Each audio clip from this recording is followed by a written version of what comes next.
पूजनवा कैल तुलसी के मिली है भगवान हो। सुमिरनवा कैल तुलसी के मिली है भगवान।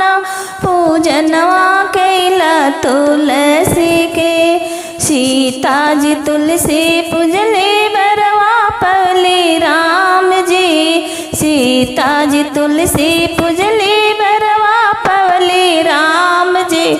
उनहु के मिल गईले उनहु के मिल गईले अवध के राज हो। पूजनवा कैला तुलसी के मिली है भगवान हो। सुमिरनवा कैला तुलसी के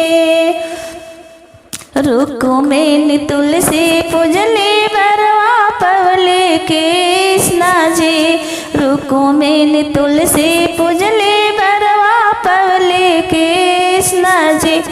उनहु के मिल गईले उनहु के मिल गईले गोकुल के राज हो। पूजनवा कैला तुलसी के मिली है भगवान हो। सुमिरनवा कैला तुलसी के गौरा जी तुलसी पूजले बरवा पवली भोला जी। गौरा जी तुलसी पूजले बरवा पवली भोला जी। उनहु के मिल गईले उनहु के मिल गईले कैलाश के धाम हो। पूजनवा कैला तुलसी के मिली है भगवान हो। सुमिरनवा कैला तुलसी के सरधा जी तुलसी पूजले बरवा पवली ब्रह्मा जी।